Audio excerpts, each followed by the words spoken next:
War demands the impossible. It pushes metal and men past their limits into a realm where survival itself seems to defy the laws of physics. We have heard tales of heroism, of last stands, and of miraculous escapes. But what happened on February 1st, 1943, in the skies over North Africa was not just an escape, it was an impossibility. This is the story of a B-17 flying fortress that was ripped in half and refused to die. This is the story of the AllAmerican. Part 1. The Mission and the Crew. The year is 1943. The brutal North African campaign is raging. From desolate airfields in Algeria, the U.S. Army Air Forces waged a relentless war against German supply lines. Their weapon of choice is the Boeing B-17F Flying Fortress, a four-engine behemoth designed to be tough, resilient, and bristling with .50 caliber machine guns. To its crews, it was more than a machine. It was a sanctuary, a chariot, a fortress that would, they prayed, always bring them home. Stationed at Biskra, Algeria, was the 97th Bomb Group. Among its crews was the 10-man team of aircraft number 4124406. They called her AllAmerican. At the controls was the pilot, Second Lieutenant Kendrick R. Bragg, Jr., a calm, composed man from Savannah, Georgia, known for his steady hand and unflappable demeanor. A man you wanted in charge when the world was coming apart. Beside him sat Second Lieutenant G.L. Andy Andrews, the co-pilot. Together, they were the heart and mind of the bomber. In the transparent nose cone sat the bombardier, Second Lieutenant Ralph G. Burbridge, and the navigator, Second Lieutenant Harry C. Newsell. And spread throughout the fuselage, manning the guns, were the men who truly made it a fortress. Technical Sergeant Sam Sarpoulos, the tail gunner. Technical Sergeant Michael Zook and Staff Sergeant Paul Galloway, the waist gunners. Staff Sergeant Joe C. James, the top turret gunner. Staff Sergeant Elton L. Condit, the ball turret gunner. And Staff Sergeant Joseph P. Lapointe, the radio operator. 10 men, bound together by fate, hurtling through the sky. On the morning of February 1st, 1943, the mission was clear.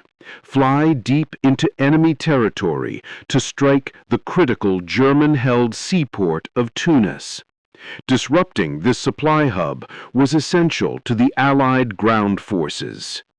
As the AllAmerican and the rest of the 97th Bomb Group climbed into the cold Algerian sky, the mood was tense but routine. This was their job. For hours they flew, a constellation of silver wings against the vast blue canvas. Inside the AllAmerican, the air was cold, the oxygen masks biting. Each man was at his station, scanning the sky. They were a self-contained universe of vibrating aluminum, the roar of the 4 Wright Cyclone engines, a constant, deafening companion. Lieutenant Bragg kept his eyes on the lead plane, his hands making minute adjustments to the controls, keeping the AllAmerican locked tight in the defensive box formation. This formation was their only defense. It allowed their combined .50 caliber guns to create a deadly overlapping field of fire. As the coast of Tunisia appeared on the horizon, the tension ratcheted up. This was the slot. The Alley of Death. Part 2. Hell over Tunis. Suddenly, the sky erupted. Puffs of black smoke, the telltale sign of German anti-aircraft fire, flak, blossomed around the formation. The plane shuddered as shrapnel peppered its skin. Inside, the crew could hear it, a horrific tink, tink, tink of metal striking metal. Bragg and Andrews fought to hold the bombers steady. They were on the bomb run. Nothing mattered but holding the course. In the nose, Lieutenant Burbridge's voice, filtered by the intercom, cut through the noise. "Steady! Steady! Target acquired! Bombs away!" The All-American shed its payload. The bomb bay doors began to grind shut. The formation started its slow, agonizingly wide turn to head for home. They had done it. But the Germans were not finished. "Bandits! 10 o'clock high! Messerschmitts! Lots of 'em!" Then the Luftwaffe had arrived. Sleek, deadly Messerschmitt Bf 109s, the apex predators of the German Air Force, dived out of the sun. Their strategy was brutal and effective. Head-on attacks, aiming for the cockpit, flying straight through the formation at a combined speed of over 500 miles per hour. The sky became a three-dimensional nightmare. Tracers, red and yellow, stitched lines of fire across the blue. The AA's gunners answered, their .50 calibers thundering, filling the fuselage with the smell of cordite and the deafening jackhammer roar. "He's coming in! Coming in fast! I see him! I'm on him! I'm on him!" A Bf 109 flashed past, its cannon fire ripping holes in the right wing. Another B-17 in the formation, the WWII, staggered, trailing smoke, and began its long, fatal spiral toward the earth. 9 men. Gone. The All-American shuddered. "Report damage! Number 3 engine is hit, but holding pressure. We're okay for now." They were fighting for their lives.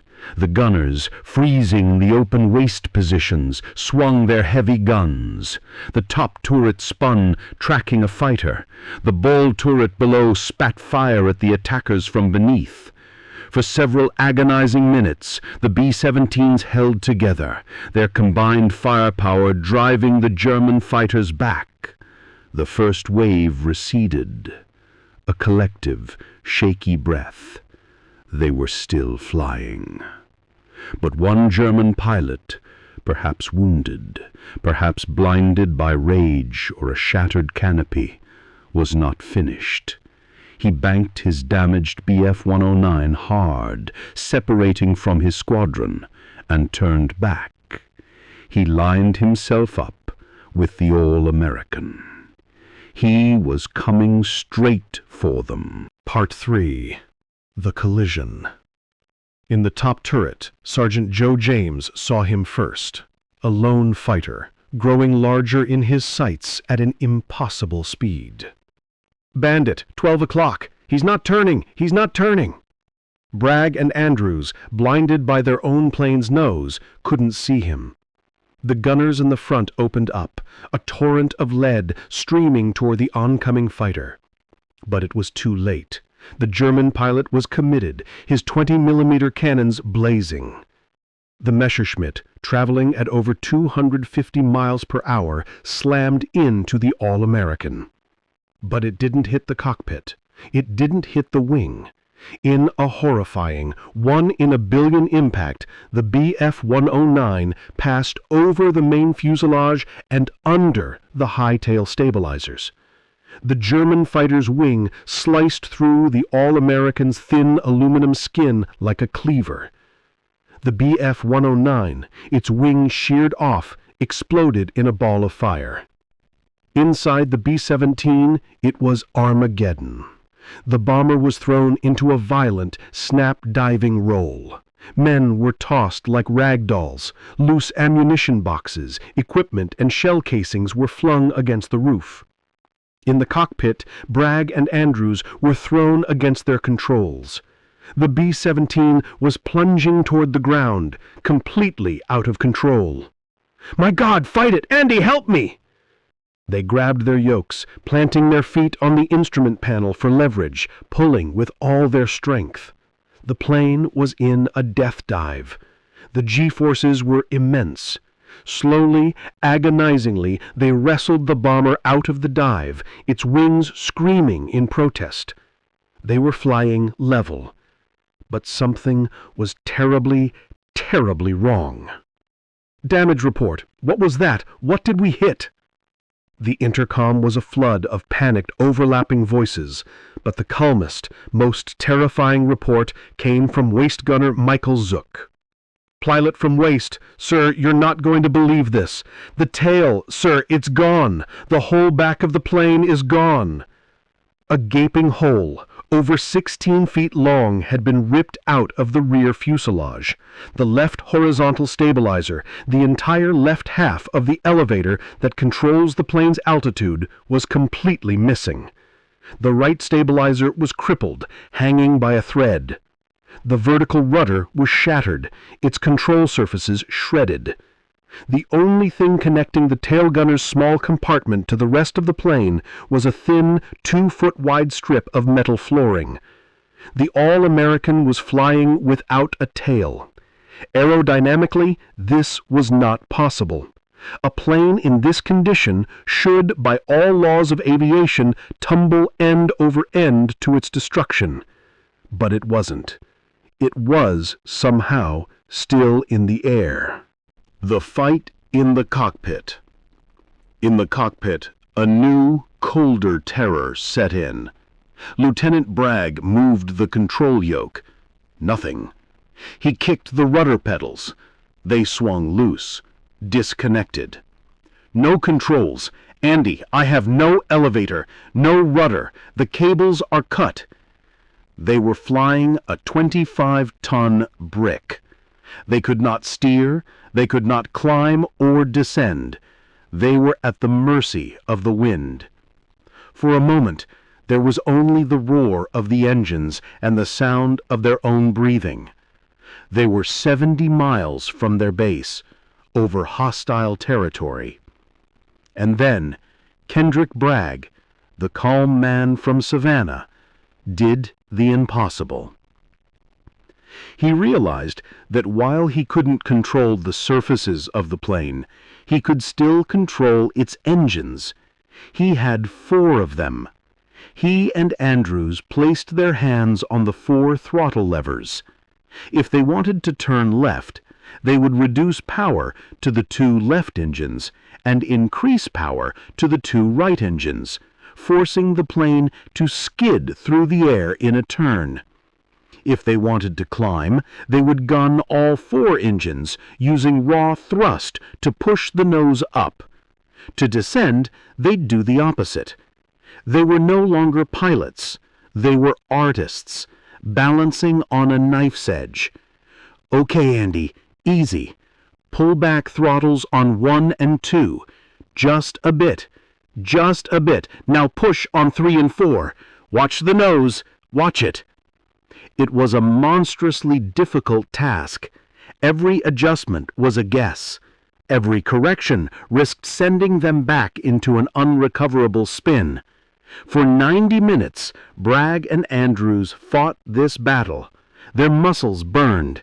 Sweat poured down their faces, freezing in the cold air. They didn't just fly the plane.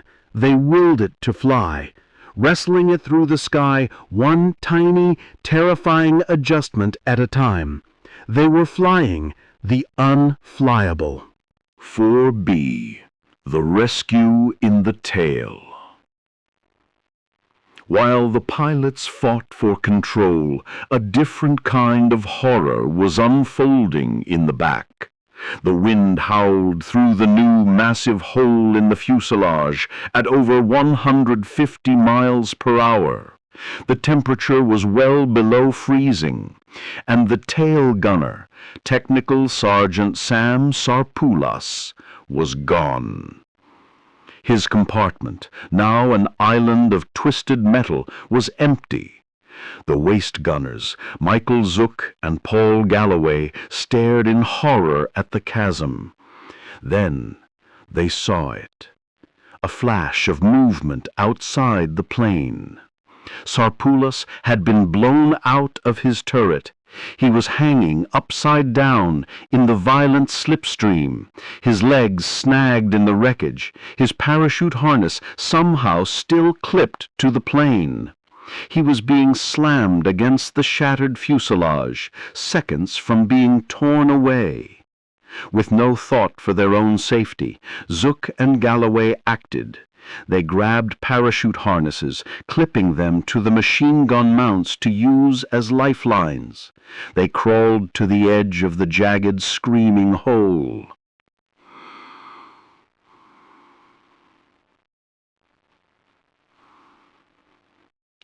The wind was a physical wall, trying to suck them out. Galloway braced himself, planting his feet, and grabbed Zook by the waist. Zook leaned out into the void, his arms straining, and grabbed Sarpoulos by the collar. He pulled. Nothing. Sarpoulos was snagged. The wind was too strong. Zook shouted, his voice ripped away by the gale. He and Galloway formed a human chain, joined by other crew members. They lay flat on the floor, pulling together. Sarpoulos was a dead weight, his back battered. Slowly, inch by agonizing inch, they dragged him back from the abyss. They pulled him over the jagged metal and into the relative safety of the fuselage, collapsing, exhausted. Sarpoulos was alive, but badly wounded, his back broken by the impact. They wrapped him in blankets, administered morphine, and strapped him to the floor. They had saved his life while dangling over a 15,000-foot drop. 4C. The Long Limp Home. The All-American was a flying wreck. It was slow, cumbersome, and losing altitude. The rest of the B-17s in the formation, witnessing the miracle, slowed down. They did not abandon their wounded comrade. In an incredible act of solidarity, the remaining bombers of the 97th Bomb Group throttled back to match the All-American's painfully slow speed. They formed a protective box around the crippled plane, escorting it, using their own guns to shield it from any further attacks. They would all get home, or none of them would. For over an hour, this battered procession crawled across the sky.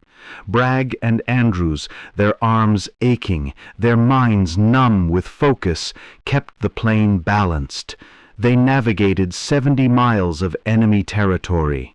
They crossed the coastline. They were back over friendly soil. Part 5. The Landing. As the Biskra airfield came into view, the radio operator, Sergeant Lapointe, contacted the tower. Biskra Tower, this is All-American. We have an emergency. We have no tail. There was a long silence from the tower. Say again, All-American, you have no tail? That is affirmative, tower. The tail is gone. We are landing on engine power alone.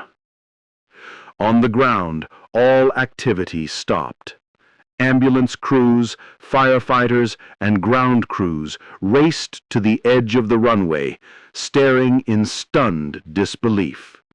The All-American was approaching, looking like a grotesque, wounded bird. It didn't seem possible.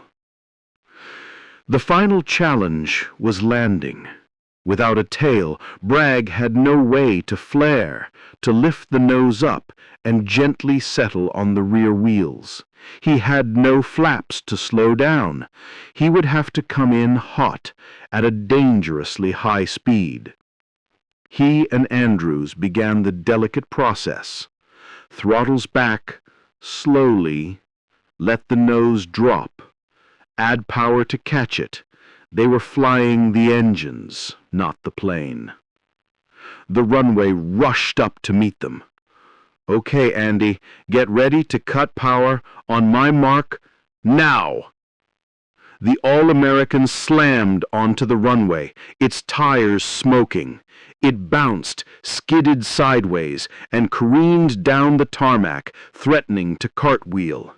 Bragg fought the throttles one last time, using the outboard engines to straighten it. Finally, the impossible machine coasted to a stop. For a long moment, there was absolute silence. And then the sound of the side hatch opening.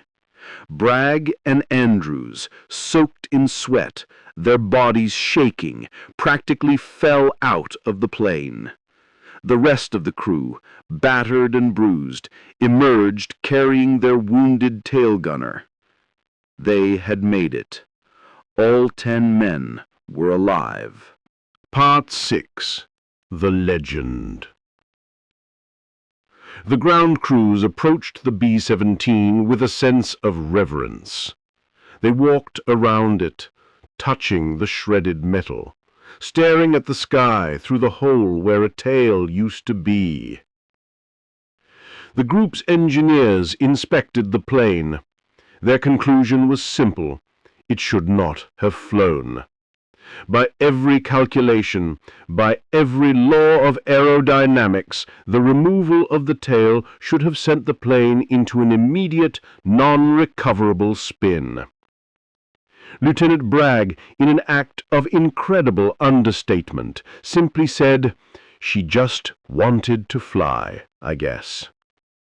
The AllAmerican, number 41-24406, was too damaged to be repaired.